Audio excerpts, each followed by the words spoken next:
अखिल भारतीय विद्यार्थी परिषद राष्ट्रीय मंत्री नीट यूजी 2026 ही परीक्षा 3 मे रोजी झालेली आहे, परंतु 2024 ला पण पेपर फुटी झालेली आहे। तशीच पेपर फुटी राजस्थान सीकर मधून आता आपल्याला लक्षात आलेली आहे आणि अशा प्रकारची पेपर फुटी एकदा नाही तर अनेकदा झालेली आहे। आज जेव्हा आपण विचार करतो की नीट यूजी मतलब डॉक्टर बनण्याचं स्वप्न पाहणारे विद्यार्थी, डॉक्टर कोण ज्यांना आपण देव मानतो, त्यांची जी पहिली पायरी आहे, पहिली पायरीच खेचून घेण्याचा प्रयत्न हे एनटीएने केलेला आहे। आज जेव्हा बघतो की लाखो विद्यार्थी, करोडो विद्यार्थी स्वप्न डोळ्यामध्ये डॉक्टर बनण्याचं स्वप्न घेऊन 10 बाय 10च्या खोलीमध्ये अभ्यास करत असतात, त्यांच्या विद्यार्थ्यांच्या मागे त्यांच्या आई बाबांची मेहनत लागलेली असते, त्यांच्या आई बाबांचं तन मन धन लागलेलं असते। कर्जबाजारी होऊन, कुठेतरी गहने ठेवून, कुठेतरी जमिनी ठेवून तो मुलगा डॉक्टर झाला पाहिजे, ती मुलगी डॉक्टर झाली पाहिजे, याच्यासाठी सगळेजण प्रयत्न करत असतात। परंतु एनटीए सारखी परीक्षा प्रणाली, एनटीएची कार्यप्रणाली आज कुठेतरी या विद्यार्थ्यांना अपयश देऊन राहिलेली आहे। वारंवार ही परीक्षा रद्द करून मला असं म्हणायचं आहे की एनटीए आपला विश्वास गमवत आहे का? आणि दुसरं म्हणजे एनटीए वारंवार अशा प्रकारच्या गडबडी करून खरंच विद्यार्थ्यांना न्याय देऊन राहिली आहे का? एनटीए द्वारा या सगळ्या प्रकारच्या गडबडी वारंवार होत असल्यामुळे एनटीए वर सुद्धा, एनटीएच्या निदेशकांनी सुद्धा इस्तीफा द्यायला पाहिजे। त्याच्या सोबत ही जे दोषी आहे यामध्ये शिक्षणामध्ये जे पण शिक्षण माफी आहे, कोणी कोचिंग मधले माफी असेल, कोणी भ्रष्टतंत्र असेल, त्या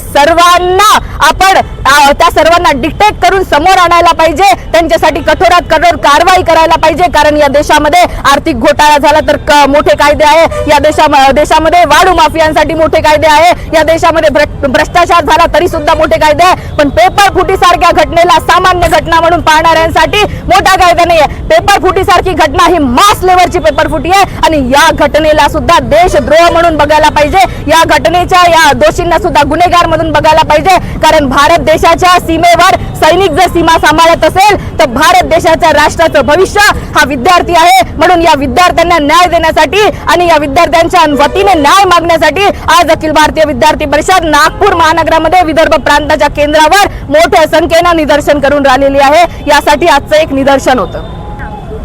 अखिल भारतीय विद्यार्थी परिषद राष्ट्रीय मंत्री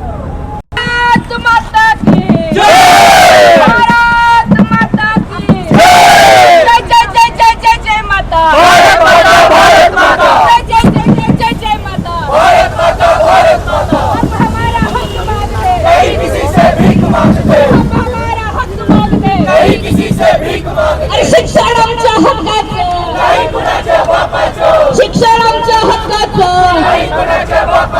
शिक्षण आमच्या हक्काचं, शेम शेम शेम शेम शेम शिक्षा के दलालों को, शिक्षा के दलालों को, शिक्षा के दलालों को।